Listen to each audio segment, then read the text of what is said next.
Welcome, friends. My name is Amit Chaudhary, and you are watching me live in this session. And this is a session of spoken English. We are trying to figure out different ways to improve our communication.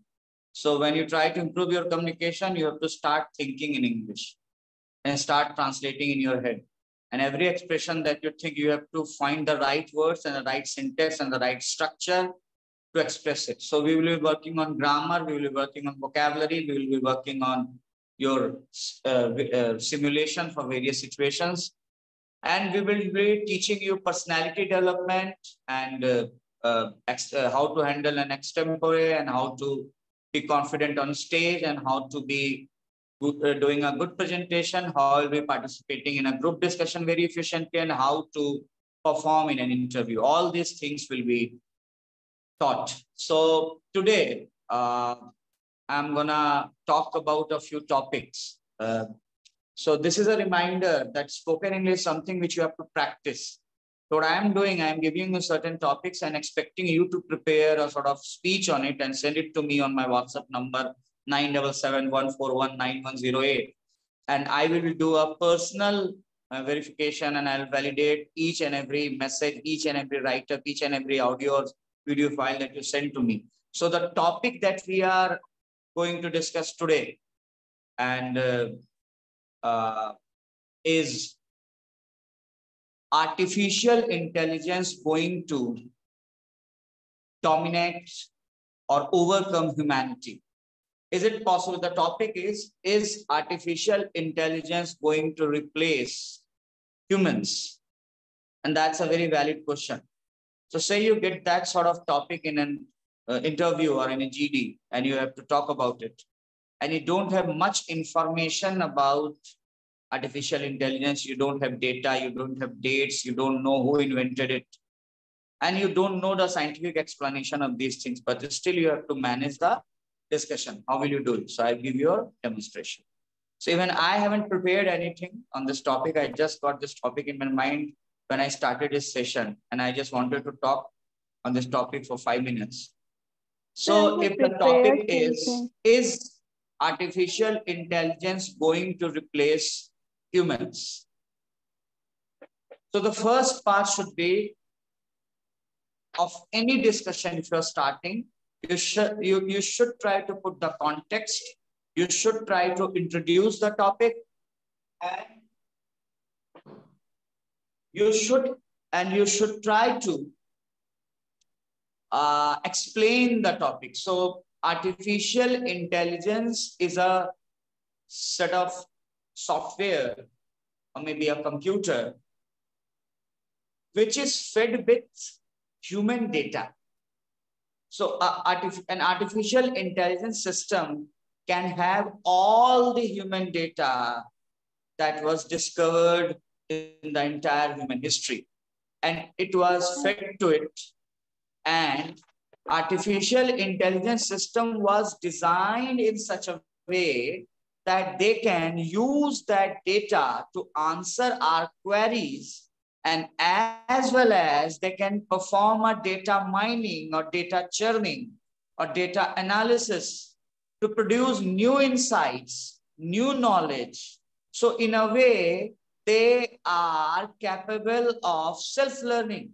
Say they can utilize the data stored in them to create new concepts or to learn new things. They can do it. But every learning will be within the realm of the data that is available in their database.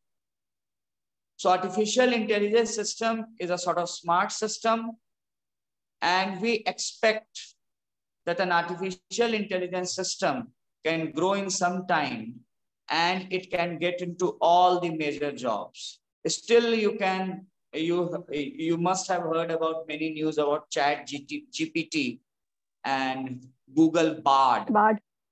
Chat GPT and Google Bard are two softwares which are artificially intelligent software, and they are available in public domain. And you can use these Chat GPTs and Google Bard to create your resume, to answer the questions, and to maybe submit your biodata and write a letter, or to answer questions, or to maybe create a sort of article. Even these softwares, artificial intelligence softwares, are used to create videos which looks like original. So you can mimic a celebrity in a video through artificial intelligence system, and no one can guess that that video is not from that original celebrity. So a lot of creativity could be also um, enhanced and could be added in the artificial intelligence system.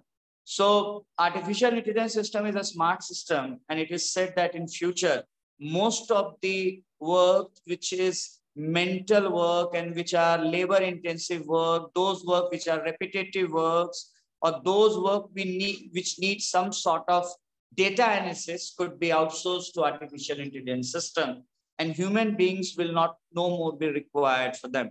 Already we have seen a lot of job cuts, we have seen a lot of churning, we have seen big organizations are firing employees, even Twitter and Facebook and all these organizations are firing employees. And one of the reasons they state is the intrusion of artificial intelligence system, because artificial intelligence system became so prevalent that probably these big corporate giants do not need human interventions. They can create content through artificial intelligence systems.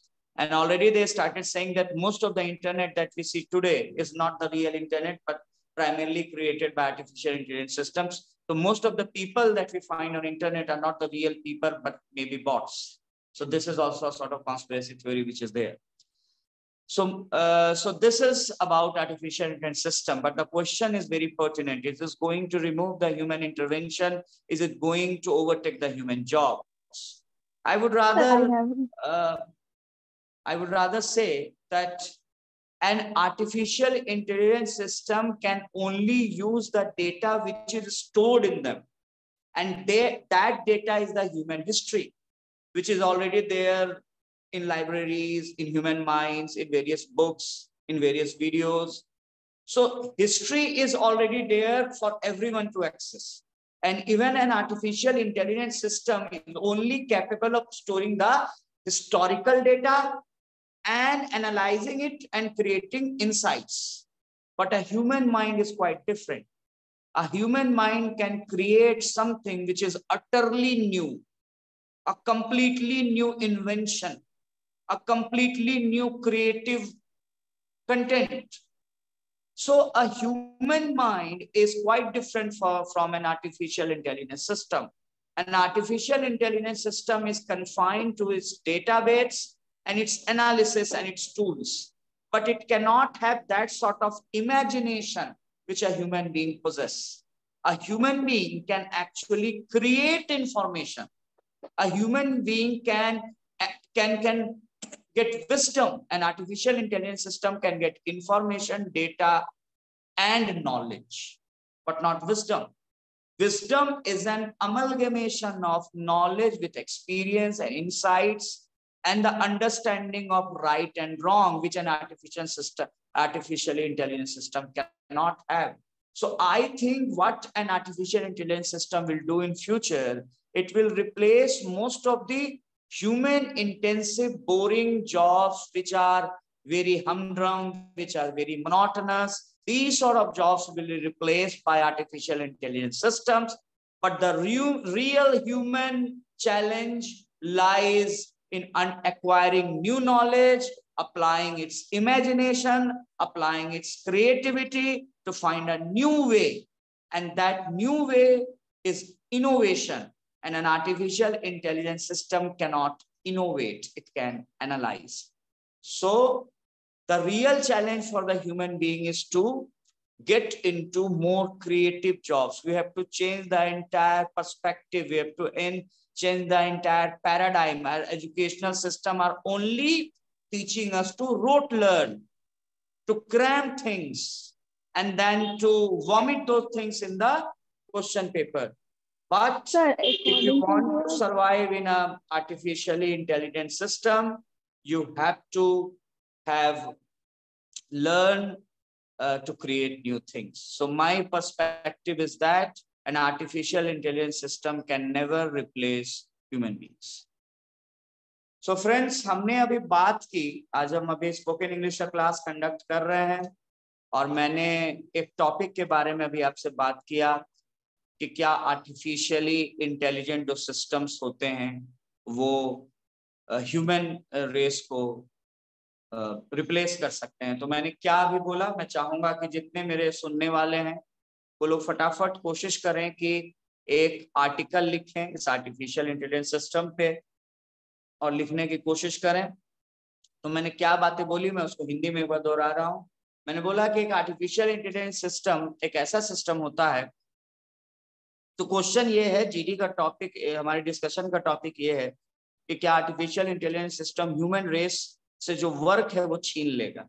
तो इसका जवाब ये है कि artificial intelligence system एक ऐसा software patch होता है जिसमें कि डेटा स्टोर होता है और उस डेटा को एनालाइज करके वो नई चीजों को सीखता है और उस हिसाब से एक आर्टिफिशियल इंटेलिजेंस सिस्टम आज न्यूज भी पढ़ सकता है, आज वो रोबोट टाइप एक वेटर का काम भी करता है, फूड सर्व करता है, घर के अंदर का काम करता है, झाड़ू लगाता है, ये सारी चीजें चल रही हैं। इनफैक्ट ऑपरेशंस और इस तरह के कामों में आर्टिफिशियल इंटेलिजेंस सिस्टम को यूज किया जा रहा है। जॉब कट्स हो रहे हैं, बड़े बड़े ऑर्गेनाइजेशंस लोगों को निकाल रहे हैं, तो ऐसा संदेह हो सकता है कि आर्टिफिशियल इंटेलिजेंस सिस्टम जॉब को, ह्यूमन को रिप्लेस कर देगा और डोमिनेट कर देगा।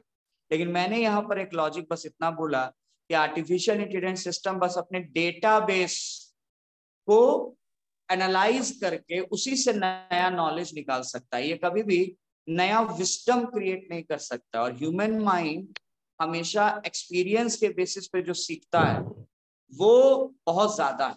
एक आर्टिफिशियल इंटेलिजेंस सिस्टम कभी भी उस लेवल पर ह्यूमन का मुकाबला नहीं कर पाएगा। हम इनोवेट कर सकते हैं, हम नया नॉलेज खोज सकते हैं, हम नया क्रिएशन कर सकते हैं। एक आर्टिफिशियल इंटेलिजेंस सिस्टम बस अपने लिमिटेड नॉलेज को एनालाइज करता है। तो कहीं ना कहीं हमको इस बात से बिल्कुल नहीं डरना चाहिए कि एक आर्टिफिशियल इंटेलिजेंस सिस्टम हमें रिप्लेस कर देगा। उसके जगह हमें ज्यादा क्रिएटिव होने की कोशिश करनी चाहिए और अब जिस भी फील्ड में काम कर रहे हैं उसमें ज्यादा एक्सपर्टाइज हासिल करने की कोशिश करनी चाहिए, ताकि आर्टिफिशियल इंटेलिजेंस सिस्टम कितना भी घुसपैठ करने की कोशिश करे, हमारा जो विजडम और नॉलेज है वो हमेशा यूनिक रहे और हमें रिप्लेस नहीं किया जाए। बट हाँ, एक चांसेस तो ऑब्वियसली है कि बहुत सारे लोग जो पुराना घिसा पीटा काम कर रहे हैं वो लोग रिडंडेंट हो जाएंगे और रिप्लेस हो जाएंगे। क्योंकि आज एआई सिस्टम को यूज करके आप एग्जामिनेशन के क्वेश्चंस आंसर कर सकते हैं, आप क्लासेस कर सकते हैं, आप प्रोजेक्ट्स बना सकते हैं, आप इंटरव्यूज क्रैक कर सकते हैं, आप घर बैठे कमाई कर सकते हैं एआई सिस्टम्स को यूज करके। राइट दोस्तों, तो मैं यहाँ पर इस टॉपिक को भी रेस्ट करूंगा और मैं नेक्स्ट क्लास में आपसे उम्मीद करूंगा कि आप इस टॉपिक पे मुझे नई बातें देंगे कि artificial intelligence system human beings को रिप्लेस कर सकता है, क्या हुआ हमारे जॉब छीन लेगा। अब मैं आ रहा हूँ कल के टॉपिक पे। कल के स्पोकन, ये जो स्पोकन इंग्लिश क्लास हम रोज करते हैं, इसमें कल हमने एक टॉपिक दिया था कि should we all become vegans. क्या हम सब लोगों को वेगन्स बन जाना चाहिए, हम सब लोगों को वेजिटेरियन बन जाना चाहिए। और इस पे भी हम लोगों ने डिस्कशन किया था। तो मैं अपने पार्टिसिपेंट्स को जो मेरे साथ मौजूद हैं इस सेशन में, मैं उनको रिक्वेस्ट करूंगा कि आप लोग कुछ बोलना चाहते हैं इस टॉपिक पे, आप लोग अपना माइक ऑन करके बोल सकते हैं। कि हमारा टॉपिक कल के क्लास में ये था कि क्या हम सब लोगों को वेजिटेरियन बन जाना चाहिए, क्या हम लोगों को वेगन्स बन जाना चाहिए। क्या इसमें कोई बोलना चाहेगा कुछ?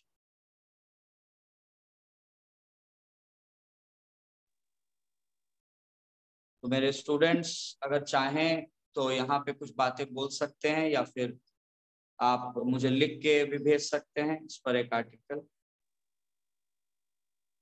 तो अभी फिलहाल यहाँ पे मुझे एक रिस्पांस नहीं दिखाई दे रहा है, तो मैं इस टॉपिक को एक बार फिर से आपके लिए समराइज कर देना चाहूंगा। मैं चाहूंगा इस पे भी आप लिखें। मैं इंग्लिश में बात इसलिए कर रहा हूँ कि मैं चाहता हूँ कि आप धीरे धीरे मुझे सुने और समझने की कोशिश करें, और इसी तरह से आपको भी लिखना या बोलना सीखना है। ग्रामर और वर्ड मीनिंग तो ट्रांसलेशन तो मैं आपको सिखाऊंगा ही, लेकिन अगर आप सुनेंगे नहीं, सोचेंगे नहीं और बोलेंगे नहीं तो दिक्कत होगी। तो एक बार हम लोग इस टॉपिक को फिर से डिस्कस कर रहे हैं। Should we all become vegan, should we all become vegetarian. So इस टॉपिक को मैं बोलूंगा कि Food is a part of our lifestyle. Food is a part of human choice. Food is like religion. We can practice the religion which we like because it's a very personal choice. Similarly, we can eat the food we like, but because it's a very personal choice. But your personal freedom should not come at the cost of encroaching into another's area. Supposedly, you are consuming a sort of food which is not uh, allowed in that country or in that situation. You cannot be allowed to consume that food. Say even alcohol is a sort of food, and a few people can consume it like a food. But if you want to consume alcohol in a public place very openly in a broad daylight, you will not be allowed to consume it, because even if it's a food and it's allowed in a city, but it's not allowed in that social context or in that situation. So your personal choice is also limited by the personal choices of other fellow people around you. So when we talk about vegetarianism, we always say that being vegan is a very futuristic thing. It's a very humanitarian approach to be a vegetarian, because being vegetarian, you do three crucial things. First, you reduce animal cruelty, and you don't kill an animal for fulfilling your taste bud. Second, you reduces the pressure on the environment, because when you consume something non-vegetarian, that non-vegetarian food is actually composed of various vegetarian foods, because a non-vegetarian an animal which you consume is actually fed on plants. So actually 10 units of plant is required to produce 1 unit of meat. And when you consume actually 10 units of meat, you are consuming 100 units of vegetables, which is too much. So you are actually stressing the environment. You are putting a burden on the environment. And the third thing, if you are a vegetarian, then actually you are helping yourself, your digestive system, because your digestive system could be very light and very efficient, and you can actually reduce many lifestyle disorders if you practice vegan lifestyle. But on the other hand, a non-vegetarian food has certain benefits.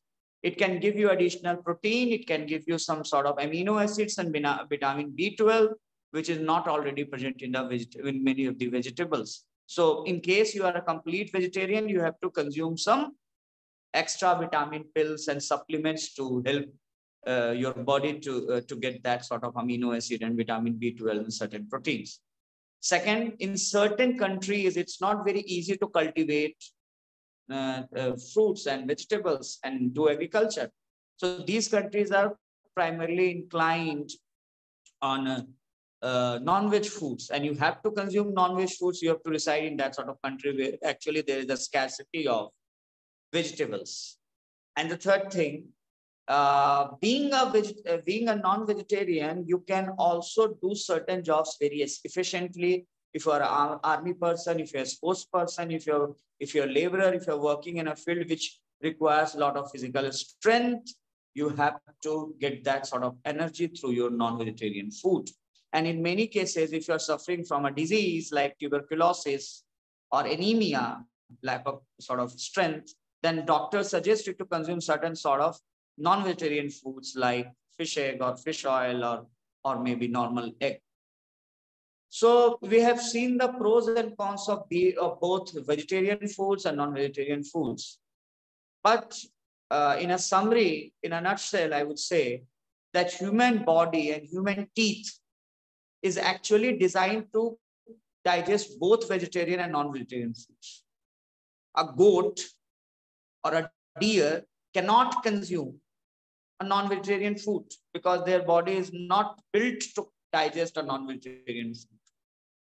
And say a lion or a tiger can never consume grass or vegetables because their body is designed to consume only flesh and meat. So that's why they are carnivores, and these animals are herbivores. But we are actually a mix of both because our digestive system and our teeth is composed, is in a structure which can actually digest both.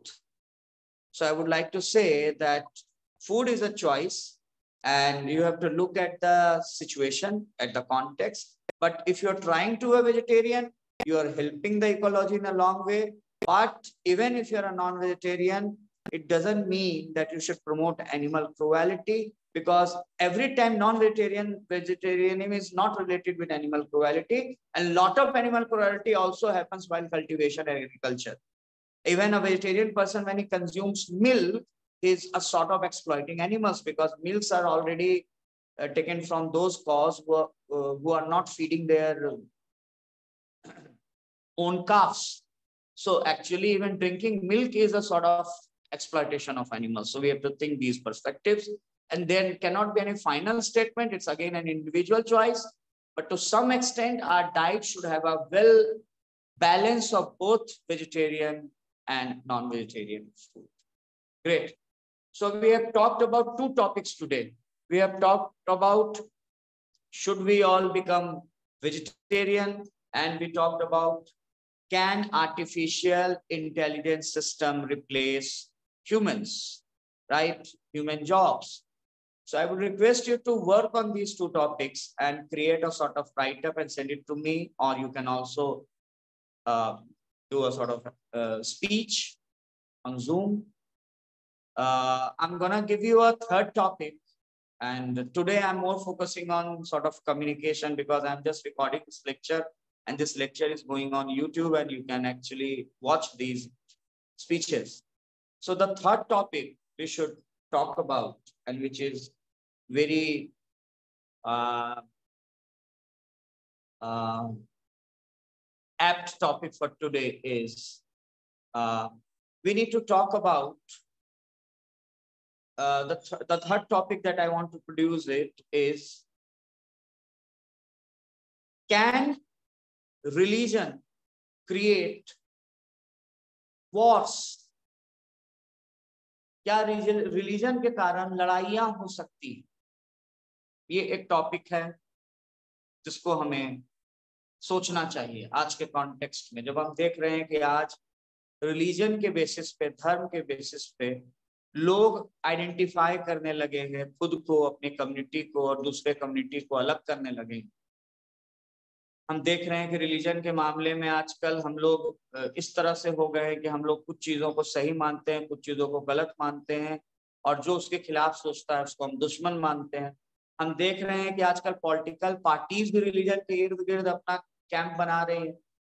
आज उनको दिखाना पड़ता है कि वो पूजा करते हैं या वो नमाज पढ़ते हैं, इन चीजों को शो करना पड़ता है अपने को एक पर्टिकुलर रिलीजन का साबित करने के लिए। तो एक कॉन्टेक्स्ट उभरता है यहाँ पर कि क्या जो थर्ड वर्ल्ड वार होगा वो रिलीजन के बेसिस पे होगा? क्या जो थर्ड वर्ल्ड वार होगा या जो नेक्स्ट वॉर होगा, क्या वो रिलीजन के बेसिस पे हो सकता है? और क्या तरीका है इसको कंट्रोल करने का? क्या इसको हम रोक सकते हैं? क्या रिलीजन के बेसिस पे ये जो वॉर होने की संभावनाएं होती हैं, क्या हम इसको रोक सकते हैं? तो मेरे काफी दोस्त अभी यहाँ पे जुड़ गए हैं और मैं इनको थैंक यू बोलूंगा, और मैं बोलूंगा कि अगेन आप अगर आपने क्लासेस अभी मिस किया है तो मैं आपको इसका रिकॉर्डेड लेक्चर आज ही भेज दूंगा, जिसमें कि मैंने आज 2 टॉपिक्स के बारे में बात किया है। और मैं आप लोगों को इनवाइट कर रहा हूं कि अगर आप में से कोई इन तीनों टॉपिक में से किसी भी एक टॉपिक पे बात करना चाहता है तो प्लीज आगे आए।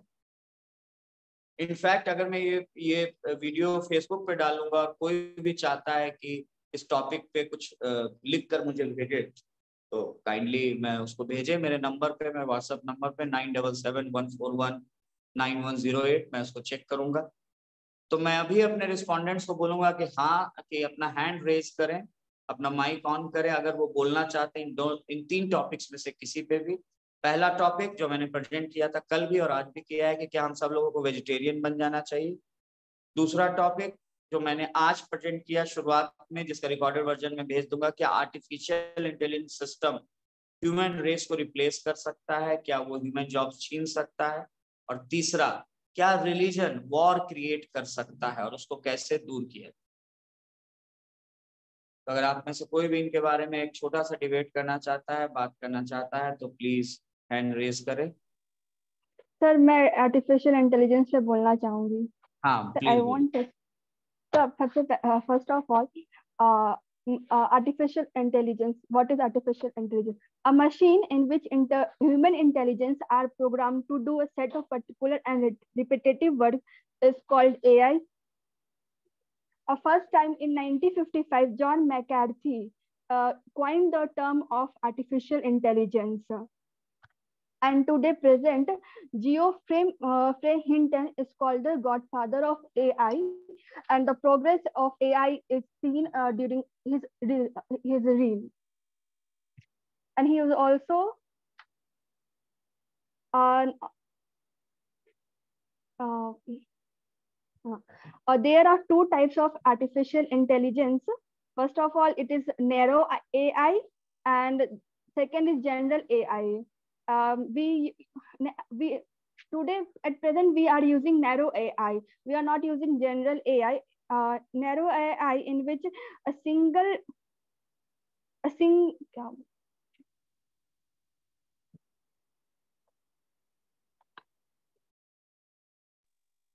narrow AI is responsible.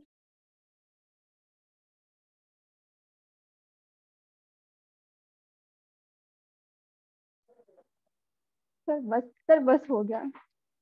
ठीक है, तो मुझे लगता है आपने जो बोला अभी, और मुझे लगता है कि आपने जो एक अच्छा रिसर्च किया है इस पे, और जो आपने डेटा कलेक्ट किया वो बड़ा इंपॉर्टेंट है। क्योंकि याद रखिए कि जब भी आप एक इंटरव्यू जीडी में पार्टिसिपेट करते हैं तो सबसे इंपॉर्टेंट चीज आपके लिए ये होती है कि आप किस तरीके से उसमें डेटा को सामने रखते हैं, इंफॉर्मेशन को सामने रखते हैं। जिन्होंने बहुत अच्छा काम किया, इन्होंने स्टार्ट कैसे शुरू हुआ, किसने खोजा, और ये सारी डेट्स और सारी चीजें बताई। जब आप ये चीजें किसी भी टॉपिक में बता देते हैं तो ऑब्वियसली आपका परसेंटेज बहुत अच्छा हो जाता है, आपका वो परफॉर्मेंस बहुत अच्छा हो जाता है।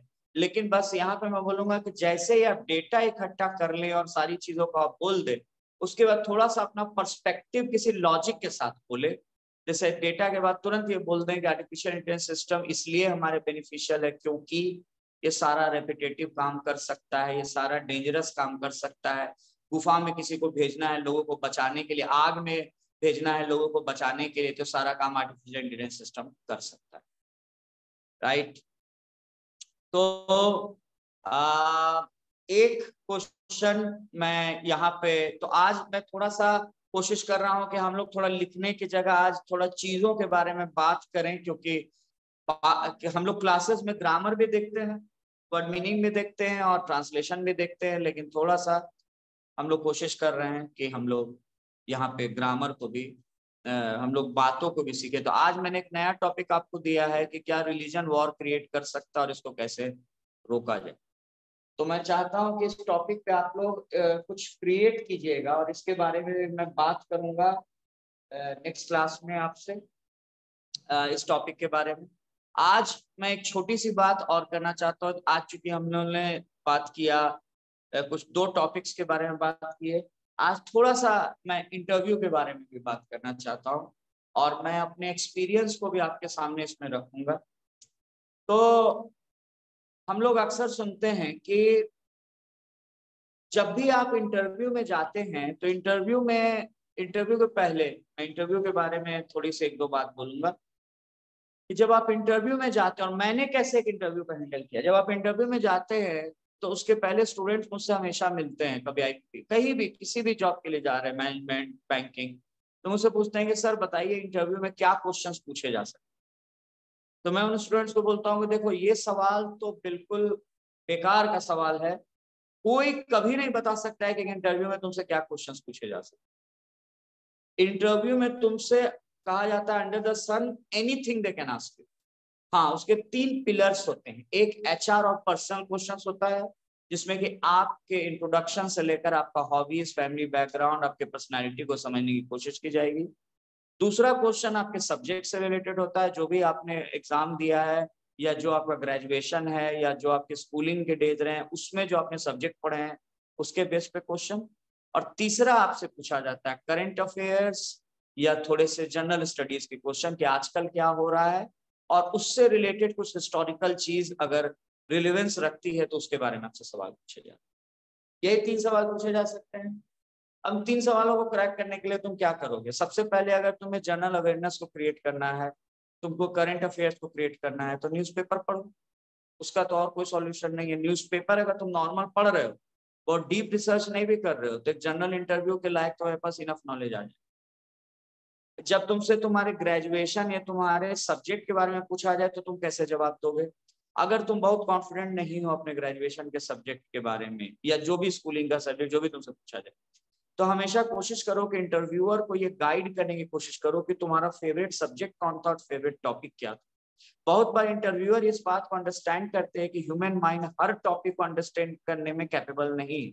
तो अगर इंटरव्यूअर को थोड़ा आप हेल्प कर देंगे कि मुझे तो ज्यादा इंटरेस्ट इस टॉपिक में है, तो वो आपको हो सकता है कि वहां पे उस टॉपिक से रिलेटेड क्वेश्चन ज्यादा पूछे जो कि आप क्रैक कर सकते हैं। तो इसलिए इंटरव्यूअर को हेल्प करो कि तुमको कहाँ पे ज्यादा इंटरेस्ट आया अपने पढ़ाई।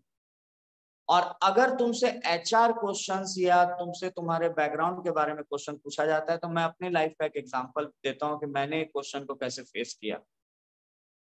मैं बीआईटी मिश्रा के इंटरव्यू में गया हुआ था, दे आस्क्ड मी, एंड मेरा जो मार्क्स जो था मेरे पास वो बहुत अच्छा नहीं था, एवरेज था। और वहां पे बहुत ब्रिलियंट मार्क्स जो लोग लाए थे वैसे स्टूडेंट्स बैठे हुए। तो जो इंटरव्यू पैनल ने मुझसे फर्स्ट क्वेश्चन पूछा वो क्वेश्चन था कि mister Amit Chaudhary, your marks are very average, it doesn't show, it nowhere reflects that you have worked hard in your academic career. It shows that you are a moderate student and you haven't worked hard. अब मेरे सामने जब ये question आया कि आपने तो मेहनत बहुत नहीं किया है, तो मैं एक बात तो जानता था कि ये क्वेश्चन स्ट्रेस बनाने के लिए पूछा जा रहा है। एकेडमिक रिकॉर्ड मेरा बहुत अच्छा नहीं है, फिर भी अगर ये लोग मुझे इस इंटरव्यू में बुला रहे हैं तो इसका मतलब कि इन्होंने मेरा रिटन टेस्ट और बाकी सब चीज देख लिया है और ये लोग कन्विंस्ड हैं कि एटलीस्ट मैं परफॉर्म तो कर सकता हूँ। तो मुझे यहाँ पर सॉरी वॉरी बोलने की जरूरत नहीं है कि यस सर मेरा बीमार हो गया था, जॉन्डिस हो गया था, इस पे पढ़ाई नहीं किए, फेल हो गए, अच्छा नंबर नहीं आया। फेल तो नहीं हुए लेकिन अच्छा नंबर, बहुत अच्छा नंबर नहीं आया, मतलब 90s में नहीं आया, 80s में था। तो इतना मुझे बोलने की जरूरत नहीं है कि मेरा ये ऐसा इस समय बीमार हो गया कुछ। मैंने बहुत कॉन्फिडेंटली वहां पे जवाब दिया उस इंटरव्यू में, एंड आई सेड कि sir you are right, you are a good observant, and I think you observe it rightly, you are a good observer, and I think I am not a hard worker. I said this and I stressed this. I said this, I'm not a hard worker. So then the panel said, oh, you are not a hard worker, then you must be a smart worker. You think there is a smart working option for you. You work less, but you think you can get more. Now that was a trick. Once I accept that I'm a smart worker, they can ask me anything on my academics and anything on my whatever. But I wanted to control the interview process because I was not very well prepared. I haven't revised my graduation subjects and everything. So I was not well prepared that I could answer all the questions related to my academics. So what I tried to do, I tried to somewhere control that interview. What I replied there, no, I am not a smart worker also. I don't think I'm a hard worker. I don't think I'm a smart worker. I think. So then they were surprised because the person in front of him is saying he's not a hard worker and also is not a smart worker. So then what is he? So they asked me, then what are you? Do you even work? I said, sir, I'm not a smart worker. I'm not a hard worker. I think, I believe in working with love. I work on those projects which I love, which I like. I don't waste my time in working on something which I don't like. Because when you work what you like, then you actually don't get tired. I asked them the second question. I asked the interviewer, do you have children at home? And he replied, yes, I have 2 sons at home. I said, when you go back to your home and your kids come to play with you, then you must Scold them. You must say them that I'm really tired and I cannot play with them. I cannot play with you because you're really tired at the end of the day. So if these kids are coming to play with you, you must be feeling bogged down and you can't play with them. So what do you say to them? What did you say to them when they came to you yesterday? So the guy replied me that playing with children is not a burden for me. I enjoy playing with children. They are my kids. So even if I'm very tired, I don't mind playing with them. I really enjoy playing with them. I said, that's the core. You actually enjoy what you like. You have worked for the whole day, but you still enjoy playing with your kids. Similarly, I don't work on things which I don't like. I only get involved in those works which are as interesting as playing with kids. So I get involved in only interesting works, in the work which I love. In the project, I only get involved in the projects which I love. And that's why I never get tired. And I am not a hard worker. I'm not a smart worker. I get into things which I love. And my academic career also, I did study, I did cram, I did everything, I attended classes, but I was more interested in writing poems, or I was more interested in reading classics, novels. So I invested my time in that. And then I controlled the interview. Then they started asking me more about Premchand and Shakespeare and Bertrand Russell and all about all these writers. So since I controlled the interview, so I could answer all the questions and I got selected despite getting very average marks. So I'm suggesting you that always try to control the interview. Interview is a mind game where you can actually manipulate the minds of the interviewer. And if you learn this trick, you can actually guide the interviewer. You can guide the interviewer so that they ask you the questions which are really authentic and appropriate and questions which are you can answer, right? So यहाँ तक हमने थोड़ी सी बात कर ली. अब कुछ topics के लिए मैं आपको छोड़ रहा हूँ कल के लिए, और कल चाहूंगा कि आप इस पे थोड़ा प्रिपेयर करें कि क्या रिलीजन के कारण वॉर हो सकता है, क्या रिलीजन वॉर क्रिएट कर सकता है. अब हम लोग जा रहे हैं थोड़ा सा वर्ड मीनिंग करने. ग्रामर और ट्रांसलेशन हम लोग रोज की क्लास में करते हैं. आज थोड़ा सा हम लोग वर्ड मीनिंग करेंगे जो हम लोगों ने कल नहीं किया था. मैं आपके सामने जो डॉक्यूमेंट ओपन करने जा रहा हूँ, ये डॉक्यूमेंट एक्चुअली मेरी लाइफ की सबसे अच्छी इन्वेंशन है एकेडमिक फील्ड में. एससी हार्डविक नाम की एक किताब आती है. मैंने एससी हार्डविक की किताब को लेकर उस पर एक साइंस फिक्शन कहानी लिखी है, और ये कहानी आपके सामने है. मैंने करीब 54 चैप्टर्स को कहानी में तब्दील कर दिया. जैसे जैसे ये सारे चैप्टर्स आप मेरे साथ पढ़ते जाएंगे, आपको ये वर्ड्स याद होते जाएंगे. तो कृपया फोकस करें. अभी जो आपके सामने कहानी है, वोकैब मैराथन एससी हार्डविक. हम लोग यहाँ पर बात कर रहे हैं वॉल्यूम 1 और वॉल्यूम 1 का चैप्टर 1. इस कहानी को मेरे साथ ध्यान से सुनिएगा, और ये कहानी बहुत आगे चलती जाएगी. ये एक तरह से ये कहानी चली जाएगी साइंस फिक्शन में. यहाँ पर टाइम ट्रेवल होगा, और हम लोग इस कहानी को पढ़ते हुए वर्ड मीनिंग को याद करेंगे. तो कहानी मेरा कॉपीराइट के मार्केट में अवेलेबल नहीं है कहानी. तो चलिए चैप्टर 1 हम पढ़ रहे हैं. इसके वर्ड्स के नोट्स बनाते जाइएगा. वर्ड मीनिंग जो मैं बोलता जा रहा हूँ उसको लिखते जाइए. He is sitting in a dark, cheap and dingy restaurant. वो बैठा हुआ है डार्क. डार्क माने अंधेरा, चीप माने सस्ता, और डिंजी. डिंजी को याद रखना, जो रेस्टोरेंट माने होटल. तो जो रेस्टोरेंट अंधेरा है और सस्ता है तो जरूर गंदा होगा. तो मैं बैठा हुआ एक डार्क, चीप और डिंजी यानी गंदे से रेस्टोरेंट में. And gulping many glasses of some drink. और किसी ड्रिंक को पी रहा हूँ. किसी ड्रिंक का ग्लास पे ग्लास पी रहा हूँ. गल्प मैंने गटक रहा हूँ. It is his deliberate attempt to compensate the hardship of the day with his favorite poison in the evening. ये उसका deliberate यानी जानबूझकर किया गया attempt यानी प्रयास है कि वो compensate करता है. deliberate माने जानबूझकर किया गया प्रयास है कि compensate यानी कम करता है या बैलेंस करने की कोशिश करता है. हार्डशिप यानी कि थकान, मेहनत. हार्डवर्क से हम याद करेंगे. जो दिन भर का हार्डशिप है उसको वो कम करने की कोशिश करता है अपने फेवरेट पॉइजन से. पॉइजन मतलब ये जहर लेकिन यहाँ पर पॉइजन का मतलब किसी तरह का हार्ड ड्रिंक या अल्कोहलिक ड्रिंक है, तो कोई अल्कोहलिक ड्रिंक पी रहा है और अपने दिन भर के थकान को कम करने की कोशिश कर रहा है। Once he used to be a teetotaler and misocampnic, वो हुआ करता था एक टीटॉटलर। टीटॉटलर मतलब कि जो बिल्कुल टी पिए, ऐसे याद करेंगे टी पीने वाला, लेकिन इसका मतलब टोटली टी पीने वाला, लेकिन इसका मतलब टोटली टी पीने वाला नहीं है।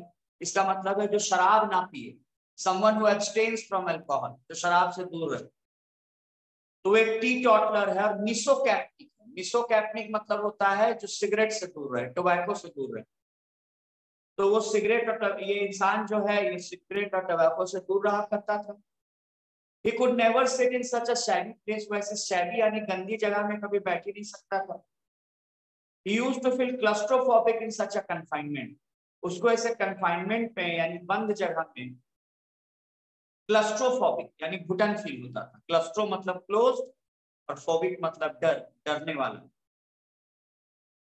तो वैसे शैबी यानी गंदी जगह में कभी बैठ ही नहीं सकता था, उसको इस कंफाइनमेंट यानी कि बंद जगह में क्लस्ट्रोफोबिक यानी घुटन फील होता था। But his deteriorating health was affecting his performance at his workplace.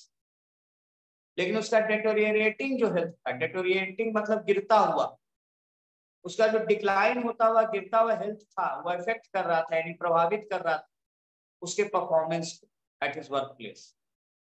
उसका सेहत खराब हो रहा था। The effect of that lack of competency, और जो इफेक्ट पड़ा, देखो यहाँ पर जो इफेक्ट किया हुआ है ई वाला इफेक्ट है, ये नाउन होता है, इसका मतलब होता है प्रभाव। इसके पहले वाले लाइन में जो अफेक्टिंग हिज परफॉर्मेंस है, वो इफेक्ट ए वाला इफेक्ट वर्ब है, उसका मतलब होता है प्रभाव डालना। तो उसका जो डेटोरिएटिंग यानी गिरता हुआ हेल्थ था, उसके परफॉर्मेंस को इफेक्ट यानी प्रभावित कर रहा था। The effect of that lack of competency, effect माने प्रभाव और कॉम्पिटेंसी मतलब की क्षमता, तो जो क्षमता की कमी हो रही थी उसमें, उसका प्रभाव ये पड़ रहा था was to receive continual humiliation from his line manager, उसको अपने लाइन मैनेजर से बार बार ह्यूमिलिएशन, लाइन मैनेजर मतलब बॉस, और बॉस से उसको बार बार ह्यूमिलिएशन यानी बेइज्जती मिल रहा था। He was fired from his job, उसको अपने जॉब से फायर कर दिया गया, निकाल दिया गया, because he had no accomplishment to exhibit, क्योंकि उसके पास कोई accomplishment यानी कोई सफलता ही नहीं थी एग्जिबिट करने को। एग्जिबिट माने दिखाना। ड्यूरिंग हिज परफॉर्मेंस अप्रेजल, अपने परफॉर्मेंस अप्रेजल के दौरान, परफॉर्मेंस अप्रेजल होता है कि हर ऑर्गेनाइजेशन में साल में 1 या 2 बार आपका परफॉर्मेंस को रिव्यू किया जाता है। अप्रेजल माने रिव्यू करना, तो उसके परफॉर्मेंस को रिव्यू किया जा रहा था, लेकिन उसके उस रिव्यू में, इसी रिव्यू के बेसिस पे किसी को सैलरी बढ़ता है, बोनस मिलता है, लेकिन उसके पास कोई अकॉम्प्लिशमेंट यानी कोई सफलता नहीं थी एग्जिबिट यानी कर दिखाने को अपने परफॉर्मेंस अप्रेजल के दौरान। Since then he has been unable to afford sumptuous drink and dinner, उस समय से वो अनेबल असमर्थ था, वो अफोर्ड नहीं कर पा रहा था, मतलब खरीद नहीं पा रहा था, वहन नहीं कर पा रहा था sumptuous drink and dinner। sumptuous मतलब कि जो लैविश हो, महंगा हो, वैसा ड्रिंक और डिनर वो नहीं खा पा रहा। His job was to insure people, उसका जॉब था लोगों को इंश्योर करना। यहाँ जो INSUR इंश्योर यूज हो रहा है, इसका मतलब होता है इंश्योरेंस करना, तो उसका जॉब था लोगों का इंश्योरेंस करना। And to abate their tax burden, और अबेट करना यानी कम करना उनके टैक्स के बोझ को, through various flexible financial devices, और इसके लिए उसने बहुत सारे फ्लेक्सिबल यानी लचीले फाइनेंशियल डिवाइसेस यानी आर्थिक प्लान, डिवाइसेस का मतलब यहाँ पे प्लान है, अलग अलग उसने इंश्योरेंस के प्लान्स बनाए थे जो फ्लेक्सिबल थे, लचीले थे, जिसको जिसमें कि पैसा कभी भी निकाला जा सकता है, इस तरह का था, ताकि उनका टैक्स का बर्डन अवेट हो यानी कम हो।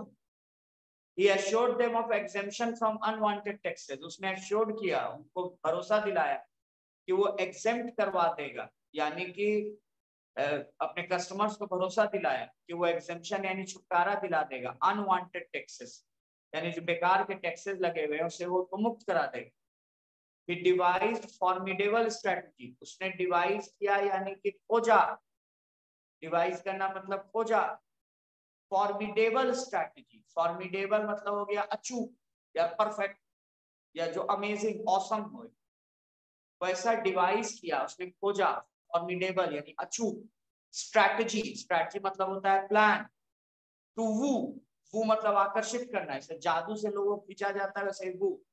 तो उसने डिवाइस किया यानी खोजा फॉर्मिडेबल यानी अचूक स्ट्रैटेजी यानी प्लान, ताकि वो वू करे, आकर्षित करे अपने क्लाइंट्स को, अपने जो उसके क्लाइंट्स हैं। But his colleagues were apathetic to him, लेकिन उसके जो कलीग्स थे, उसके जो दोस्त थे, उसके जो सहकर्मी थे, वो एपैथेटिक थे। एपैथेटिक थे मतलब उसको लेकर ज्यादा सहानुभूति नहीं रखते थे, एपैथी नहीं रखते थे। His boss was very dominating, उसका बॉस जो था वो बहुत ज्यादा डोमिनेट करने वाला यानी उस पर दबाव बनाने। He could never gratify supervisor, वो अपने सुपरवाइजर को कभी ग्रेटिफाई नहीं कर पाया यानी सेटिस्फाई नहीं कर पाया। बिकॉज सुपरवाइजर मैंने बॉस को कभी ग्रेटिफाई नहीं, सेटिस्फाई नहीं कर पाया। Because his boss used to find his personality very repulsive, क्योंकि उसके बॉस को उसका पर्सनैलिटी बहुत ही रिपल्सिव यानी कि बहुत ही खराब, ऋणात्मक लगता था, हेटफुल लगता था। People had enmity against him, लोग उसके खिलाफ दुश्मनी रखते थे। बिकॉज ही वाज स्वार्थी, क्योंकि वो स्वार्थी था, मतलब काला, डार्क। दे स्टीरियोटाइप, लोगों ने उसे स्टीरियोटाइप किया। स्टीरियोटाइप मतलब उसके बारे में गलत धारणाएं बनाई, उसके बारे में पुरानी पंथी धारणाएं, प्रेजुडिसेस बनाए, ओल्ड फैशन थॉट्स रखे फॉर समथिंग हेरिडिटरी, एक ऐसी चीज के लिए जो हेरिडिटरी थी यानी कि जन्मजात थी। He was alleged to be a demon, उसको एलिज किया गया यानी उस पर इल्जाम लगाया गया कि वो एक डीमन है। डीमन माने राक्षस है। In the guys of a human being, और वो एक ह्यूमन बीइंग के गाइज यानी कि वेश में। तो दोस्तों ये जो कहानी आपने पढ़ी, इसमें आपने देखा एक ऐसे इंसान की कहानी है जो कहीं नौकरी कर रहा था, लेकिन उसका रंग काला था, और रंग काला होने के कारण उसके ऑफिस वालों ने उस पर अत्याचार किया, उसके साथ भेदभाव किया। ब्लैक लाइव्स मैटर टाइप की बात हो रही है। अब हम इस कहानी को आगे ले जाएंगे तो देखेंगे कि इंसान किस तरह से सुपर पावर प्राप्त करता है, और जिस तरह से एक आप साइंस फिक्शन कहानी पढ़ते हैं कि टाइम ट्रेवल करेगा और ये मून पे जाएगा और अलग अलग तरह के कॉन्स्पिरेसीज की होगी, उसको डिकोड करेगा और कोड सुलझाएगा। तो मेरे साथ आप इस कहानी को पूरा सुनिएगा, 54 चैप्टर जो हर क्लास में मैं ट्रांसलेट करता रहूंगा। और आपको क्या करना है कि एक बार दोबारा से इस ट्रांसलेशन को सुन लेना, बस इस टेक्स्ट को देखते हुए। और वर्ड तुम नहीं भी लिखोगे ना तब भी वर्ड तुमको याद हो जाएंगे। ऐसे बेहतर है कि तुम ऐसी हार्डवी का किताब खरीदो, मार्केट में मिलता है, उसमें वर्ड मीनिंग दिया हुआ रहेगा। मैंने तो कहानी बनाई है, कहानी मेरा है, लेकिन जो कहानी बनाने में जो वर्ड का यूज हुआ है वो ऐसी हार्डवी के वॉल्यूम 1 के चैप्टर 1 में तुमको मिल जाएगा। कल मैं इसका चैप्टर 2 पढ़ूंगा, तो तुम लोग कहानी को मुझसे सुनो और वर्ड मीनिंग को चाहो ऐसी हार्डवी की किताब ले लो, या फिर मैं तुम लोगों को उसका एक भेज दूंगा सॉफ्ट कॉपी जिसमें कि वर्ड मीनिंग सुनो। एनीवेज, अभी जो मैंने एक बार लेक्चर दिया उसको दोबारा सुन लेना, सारे वर्ड्स फिर से याद हो जाएंगे। और इसको एक जगह नोट करना चाहो तो नोट भी कर सकते हो। और जैसे ही तुम मेरे साथ 54 चैप्टर्स कंप्लीट करोगे, इस कहानी को पढ़ोगे, तुम देखोगे कि तुम किसी भी कॉम्पिटिटिव एग्जामिनेशन में जितना वर्ड चाहिए 3000 2500 वर्ड के आसपास वो तुम्हारे पास आ जाए। तो दोस्तों इस सेशन को आज हम यहीं पे खत्म कर रहे हैं। याद रखिएगा आपके लिए एक टॉपिक मैंने दिया है कि क्या रिलीजन के कारण वॉर क्रिएट हो सकता है, और अगर हम चाहते हैं कि रिलीजन के कारण वॉर क्रिएट ना हो तो हम लोग को क्या करना चाहिए, क्या हम लोग किस तरह से इस नफरत को कम कर सकते हैं। तो इस पे आप लोग से मैं कल कुछ सुनना चाहूंगा या फिर मैं कुछ प्रेजेंट करना चाहूंगा। कल हम मिलेंगे एक नए टॉपिक के साथ, कुछ नए ट्रांसलेशंस, कुछ ग्रामर के नए रूल्स और नया वर्ड मीनिंग। तो आज बस इतना ही। और अगर मैं इसको फेसबुक पे अपलोड करता हूँ या तो मैं आपको लिंक भेज दूंगा, और अगर मैं इसको फेसबुक पे अपलोड करता हूँ तो थोड़ा शेयर कीजिएगा, लोगों के बीच पहुंचाइएगा। तो मैं एक बार थैंक कर देना चाहता हूँ मेरे जितने पार्टिसिपेंट्स हैं। लोग आते जाते रहते हैं लेकिन अभी मेरे साथ लास्ट तक मौजूद है। थैंक यू आकांक्षा, अर्चना, दीपक, शाश्वत, प्रिया। और हम लोग फिर मिलते हैं नेक्स्ट क्लास में। कल हम लोग क्वेश्चन पेपर एनालिसिस भी करेंगे, और कल हम स्पोकन इंग्लिश भी। Thanks a lot. और मैंने एक चीज और सुन ले कि मैंने बीपीएससी, सुपर टीईटी और ये जो सीटेट है उसकी भी क्लासेस ऑनलाइन ऑफलाइन शुरू की है। तो कोई उसमें एडमिशन लेने में इंटरेस्टेड हो तो वो भी मुझसे कांटेक्ट कर सकता है। Thanks a lot, thank you, good night, God bless.